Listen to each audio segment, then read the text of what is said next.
Why can I not remember anything? Well, I know why I can't remember anything, because I've got ADHD. Ah. Hi. So we are back from Carry On Crafting, and it was just amazing. I loved it so much. It's my favourite thing. I think before I actually left the site last year, I had already booked my tickets for this year. And then this year, I have already booked my tickets for next year before I even went, because they went on sale at the beginning of last week, before I even went. So I will definitely be going again next year.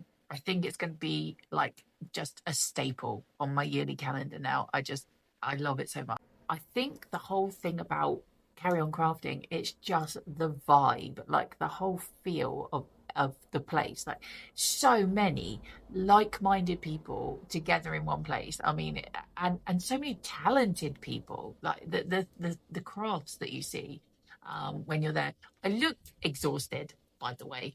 I am exhausted. Um, we actually came home a night early. So the festival, there was some things that were open on the Friday night, and then Saturday I did back-to-back workshops. There's just so many things that I want to do, that I wanted to try. I just love going and trying new crafts when I'm there. So I did that Saturday, and then Sunday I did one class, and then that was my day to kind of look around the festival and really take in the atmosphere. But then it all closes at sort of 4:30 on Sunday afternoon. Um, they do have a disco, and they had Grease the movie, like outdoor cinema styly, which would have been really lovely to stay for, but it was so hot, so hot. And my partner doesn't sleep very well at night anyway, but in a camper van, the heat, and it was just, he just didn't sleep well. So I said, look, I feel like I've done everything that I want to do. Last year we stayed for the disco, and we stayed, until the Monday morning, and it was really fun. This year, I think, because of the heat, and because of the heat, we didn't take Eddie, the sausage. So I think I was ready. I missed him, and I was ready to just kind of go, I think. So just spat on myself. So we actually ended up packing up and coming home, which was nice because we drove home. We got home for 8 o'clock last night, and the weather had started to cool down a little bit. So it was just nice. But yeah, so I was so hyped last night that I didn't end up going to bed until like 1 o'clock in the morning or something. So yeah, this morning I'm like, what? But still just so excited. I did so many amazing things. I met so many amazing people. My partner barely saw me. He's so funny. He's so sweet. At towards the end of each class, like he knew what time I was going to finish. Towards the end of each class, he would turn up with like a really cold can of Pepsi Max for me, and see what I had done. And yeah, just he did really well. But the internet was shocking there as well. He had taken his like laptop so that he could watch films and what have you while we were there, and he just couldn't because the internet was terrible. Oh, my belly's rumbling as well now. Hopefully you won't hear that. Anywho, so I started off on the Friday night. There was a spin up, like a spin social with Four Otter Craft Studio, and oh, I love those ladies. I love them so much. Their little corner, they were in one of the main tents. I can't even remember which one, but so all the tents are named after sort of famous people from, I think, like the 50s and stuff, like Vera and Betty and other people. My brain is actually not functioning on all cylinders either, so this might not be the best time to make a video, but we're going to go with yes. And their little corner of the show, I just felt so at home there, and they were just so lovely, and I could have just spent the entire time sat there with them, in all honesty. I loved it. So yeah, it was a spin social. So I did the drop spindle class with Sophia of Fort Otter Craft Studio last year. That was my first ever go at drop spindling. Now, drop spindling is obviously something that I use, that most people can do in my 17th century village. So it's something that I really want to get the hang of. Excuse me. So I thought, do you know what? I'm going to go to this spin social. I had a drop spindle. I own one, but I didn't take any floof, any wool. And I got there, and Sophia was like, "That's fine. I've got some. Come and sit down." And I ended up spinning on the drop spindle, and I'm actually quite impressed. It's actually quite. I'm trying to fix my face. It's actually quite good. It was just brilliant, and I came away feeling like I knew how to use a drop spindle, and I will practice that. She did give me some wool to come away with as well, so I will be practicing that, and that will be now something that I can do in my village, which I'm really excited about. On the Saturday, my first class was pottery with bisque. I think it's bisque ceramics. I'm sure that's how you say it. But yeah, that was brilliant. I've never done pottery before. Always something I really wanted to have a go at. There wasn't spinning wheels. You kind of rolled out flat lengths of clay, and you can either make a pot or a jug or a mug. And I chose mug because I do love mugs. I have like a random mug obsessed. So it was really difficult actually. When she was giving her demonstration, got a piece of lace, and she rubbed the lace into the side of the pot that she was using as an example, and it came off and it looked beautiful. And I was like, oh, I love that so much. That's what I want. I want that beautiful lace pattern around it, and that yeah. Anyway, I tried it 3 times, and I could not get that lace pattern to look nice. It just literally looked like, you know, when you get plasticine and you put it like on a surface that's a bit bumpy, and then you pull it off and it looks, yeah, that, I mean, it was just awful. And then she kept having to smooth it out again for me so I could start again. I was like, do you know what? I give up. I'm not stressing myself out about the lace pattern anymore. I will do something else. So I randomly cut out an owl with like an owl-shaped cookie cutter, and like stamped little animals in the side. So it's a very sweet mug. Probably is going to end up looking like my 5-year-old made it. I don't have a 5-year-old. Aha. Probably going to end up looking like my 7-year-old made it. But we will see. We'll see. I don't know. But I enjoyed it anyway. And then my next class on the Saturday was needle turn applique. And that was with the stitching post and the beautiful Kelly. She was so lovely. But yes, so I tried needle turn applique. And I have to say, I am not a sewer. I don't know. I know how to basically sew, so I can sew up the hole that my son seems to create in the crotch of his trousers on a weekly basis. Like I can sew that up. But I can't. I've never made a garment. I don't. But it's always something I have wanted to do. But I really like the idea of like hand sewing. Again, I mean, another thing that would transfer nicely over to my 17th century village. So yeah, it's something that I want to get better at. So I thought I would try needle turn applique, and so I achieved one wing of a butterfly. But I love it. I got a piece of fabric so that I can do the other wing at home. I will finish the whole butterfly. I think Kelly was really shocked that I had never done stitching before, and yet I was there doing a needle turn applique course, and I was actually doing okay. So she was like, oh, when it's finished, you need to show me and send me pictures. So I will finish it, and I will do that because I really, really loved it. And then when I turned it over to show my mum, I realised that I've actually stitched the fabric into it on the other side. But, rookie error. But it's okay. I'll sort it. It's not a problem. I genuinely loved needle turn applique. So I will definitely be practicing that and doing some more of that. I've just seen the postman. So Eddie, I'm pretty sure that there is an acquisition winging its way to me right now from Wildflower Yarns. I've never ordered from Wildflower Yarns before, but her monthly club is based on flower fairies. Yeah, that is right. And honestly, the one for July, I fell in love with it. So I thought, you know what? I'm going to order it and see what it's like. And I'm very excited because it's being delivered today. And I've just seen the postman. And I think it might arrive. Whee! Star, the chomping noises.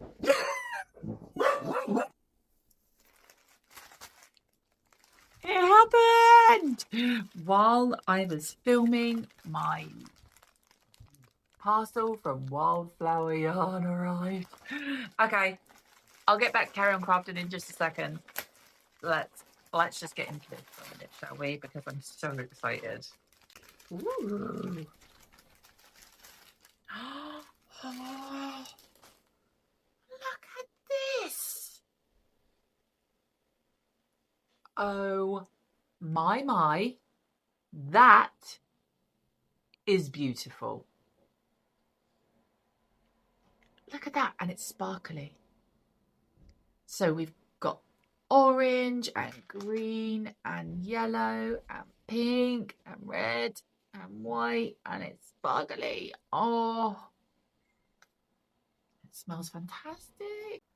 It says ethically sourced, muesling free, Flower Fairy Club. Oh, it's June.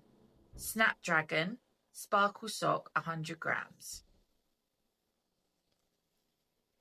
It says wildflower yarn, hand-dyed yarn with a magical twist. That certainly is magical. I absolutely love it. That is beautiful. And I've got something else here, like another extra little package. Oh, super cute. Okay, so there's the inspiration card, the Snapdragon Fairy. Let's hold the card up against the yarn.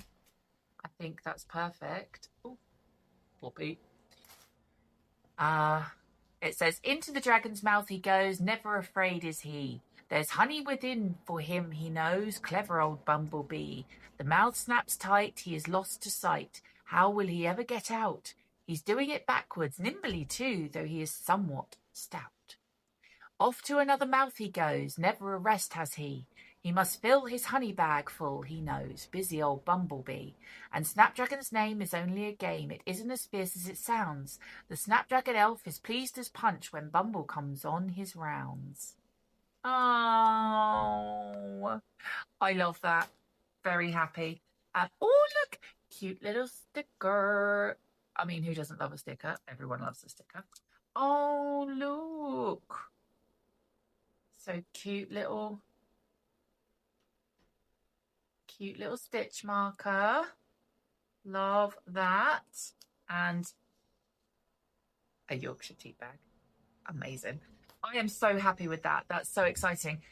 Because I'm completely unprepared, I have no idea how much that cost me.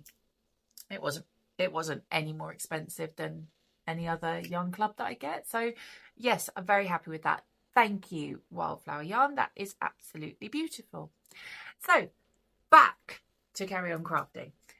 So what was the third class I did? Oh, I know what it was. How can I forget? It was owl cable knitting. Of course it was.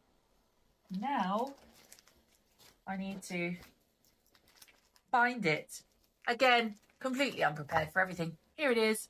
I literally came in last night and completely destroyed my crafty corner. Like, I'm going to show you this because this is like, I was so overexcited last night. I literally just completely got every crafty thing I own out of my corner and then got so tired. I was like, I'll just go to bed and leave it till the morning. And here we are in the morning, and I'm looking at it and thinking, oh no, why ADHD? Anyway, it's fine. So this was my my third and final class on the Saturday. It was, let me get that out of the way. Cable owl knitting. Look at my owl. Oh, he's so cute. Now, I have only been knitting since February. I've posted on here about my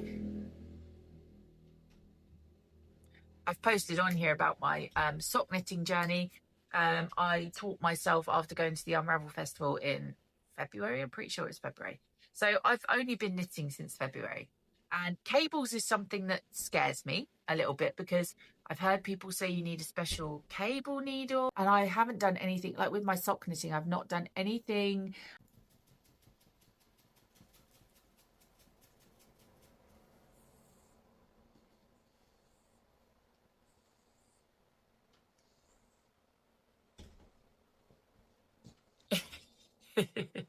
I've not done anything, like major when it comes to patterns or anything particularly exciting. So I'm still very new to it. So I was scared. Yeah, I thought it said a basic knowledge of knitting. I'm like, well, I've got a basic knowledge of knitting, but is it going to be enough of a basic knowledge of knitting? Well, that was with the other lady, Nessa from Four Otter Craft Studio. And oh, she was just amazing. She was so patient, and she made it all just seem so easy. And I did that with no problems whatsoever. I used DPN to hold my stitches to the back or the front when came to doing the cable section. Yeah, and it was easy. It was nowhere near as difficult or as complicated as I thought it was going to be. So I'm really pleased with that. I did say to her that I'd be really interested in because she was sort of saying about ideas for courses that they could do next year, and I said I'd be really interested in the colour work one. Colour work is kind of the next thing on my list of knitting skills that I'd like to learn. But then on the Saturday night, we were actually camping with some friends of ours who we met there last year. And I absolutely loved it. And then it turned out that I was camping next to her. When I went back from the class and she'd finished for the day and came, I was like, so so then we just got chatting, and we've stayed in touch the whole year, and we were camping next to each other again this year. We are camping next to each other again next year as well. So I mean, this is the other thing about this festival, like I have actually genuinely met people and I met some new people this year who I'm pretty sure that I'll stay in touch with. It's just, I love it. I love that. Trina of Flossie's Creative Studio, she obviously, because she runs her classes and she's on her stall all day, she doesn't actually get the chance to go and do any classes or what have you. She said to me last year that this year she wanted me to teach her to crochet. So I said, absolutely fine, like I'm happy with that. So on the Saturday night, she came over, she brought her lovely auntie who had a basic knowledge of crochet and had booked onto an amigurumi course the next day, so she was a bit worried. So she was like, oh well, I want to sit in, I want to see. And we just sat around and we had a crochet circle, and I mean the sun went down, it was pitch black. I'm stood there with my little, I don't think I've got it here, my little USB lamp that I use, and I'm holding it over their stitches so they could see what they were doing, and it was brilliant. And on the Sunday, I only had one course, and it was one that I was really looking forward to. It was with Pretty Punky Crafts, and it was bookbinding. I'm obsessed with notebooks, so the idea of making my own notebooks was really exciting. So this is what I made. And it was surprisingly easy. Like, I was so pleased. So these are just some dangly bits that I've got hanging off it. I don't think they'll stay there, but I just put them on there for now. You can see the waxed cord here, which is what I've used to sew in my pages. A bit of all of this is so beautiful. This is actually the back of the notebook. It was originally, I was going to have her on the front, but if I had done that, I would have lost a lot of her face through the sort of side binding that you've got to put on. So I chose to have her at the back so that I could see her more. But this paper is just beautiful. And then when you open it, so I've got this is the inside of my book. I had to put this bit round it, this bit of ribbon, because when I was doing all the gluing and everything, this actually stuck to the table and ripped a little bit of this down here. But luckily it was only a little bit, and I could easily hide it with a bit of ribbon. So that's why that random bit of ribbon's there. And then yes, I sewed in my pages, and I have a notebook. I left these long because the beautiful lady of Pretty Punky Craft said you can hang like beads and stuff off there, and I thought that's a really nice idea, like to hang some beads off of that. But yeah, so I'm super pleased with that. And she gave us one extra kit for a notebook that size to take away, and another kit for a smaller notebook to make. So I mean, we definitely got value for money on that. that course, and I was really pleased. So I will be making it, and actually that is the sort of thing. So I'm always looking for things that I can make for people for Christmas, because I really like making people things for Christmas. Last year everybody got one of these actually, which is the Forager bag by the Borough. Alice Tarry, she was there again. I met her, I had a chat with her again this year, but I got this pattern. Well, this was a kit actually. This was a kit that I got at last year's Carry On Crafting Festival, and I loved it so much that I've made about 1 million for myself. I used them as project bags, but I then also made everyone one for Christmas. So that is what everybody got from me for Christmas. So that I can see those notebooks, because they actually didn't take that much time. I can see those being something that I make as Christmas gifts as well, which is really good. I'm really pleased about that. And that was it for courses. And then on the Sunday afternoon, that was my time to kind of walk around the show and have a look at the vendors. And I met Amora, the beautiful YouTuber Amora. She was there. That was quite funny, because I was just walking through one of the tents with my partner, and all of a sudden I heard this voice at the side of me, and I'm like, that's Amora. So yeah, so I stopped and had a chat with her. I think actually I'm going to be in the video, because she asked if I wanted to be in the video, and I said, why not? So that was exciting. And then I caught her later on, and I took a selfie with her, which I'll put in here. The Becks of the Pigeon's Nest. We tend to be at the same places quite often. It's one of those where it's like, ooh, I've seen you before.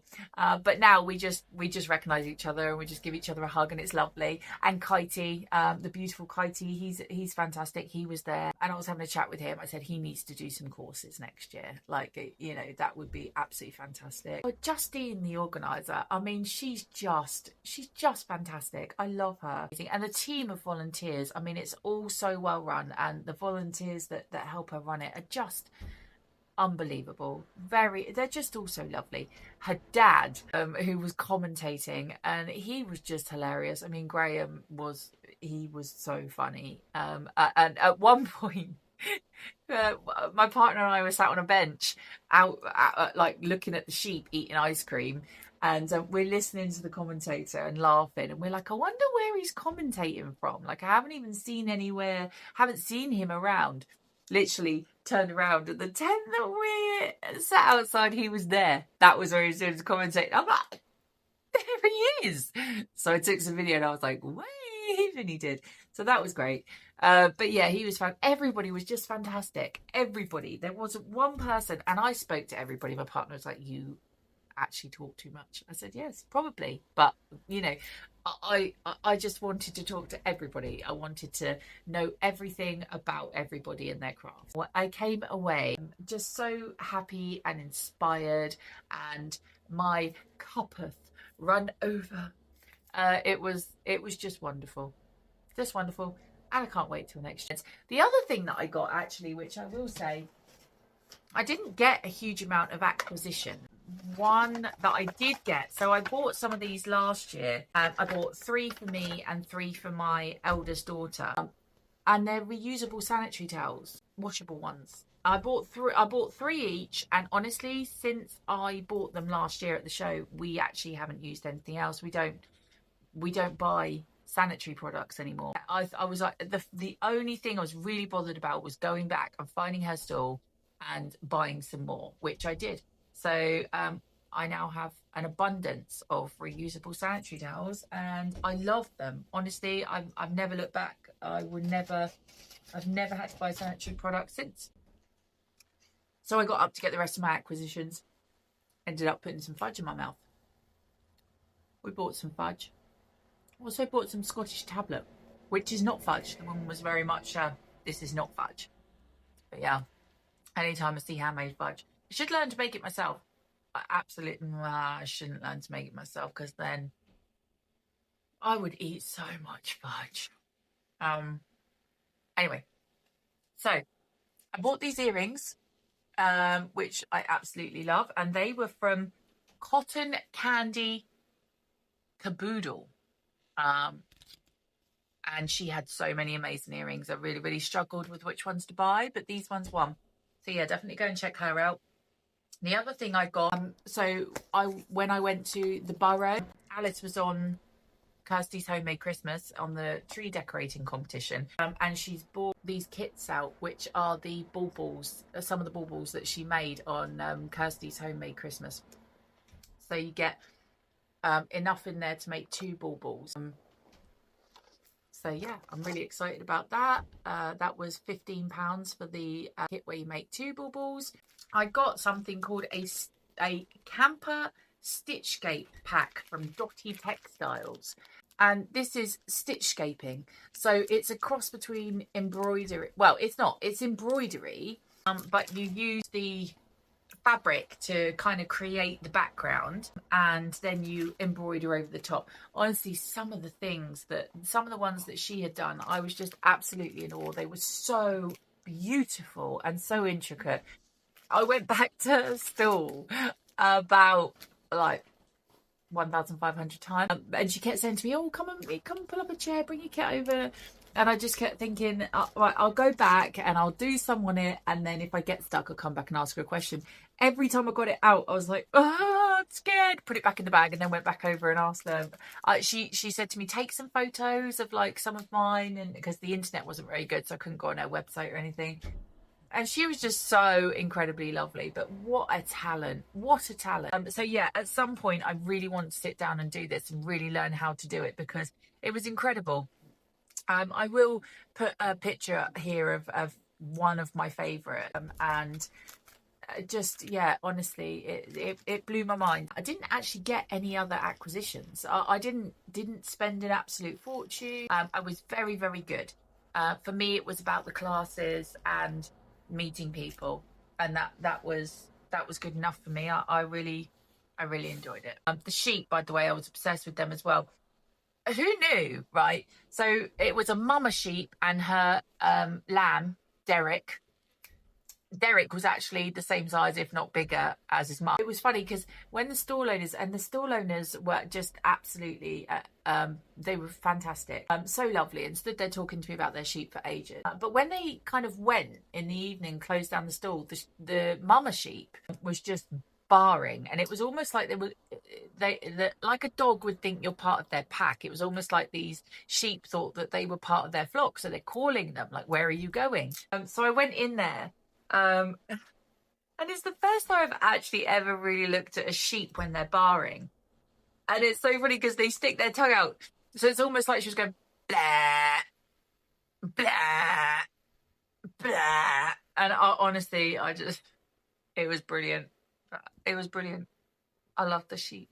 I would like to say thank you to absolutely everybody that put up with me and spoke to me, humoured me, and yeah, just made the weekend so incredibly special for me. I am still completely on a high, and I just can't wait till next year.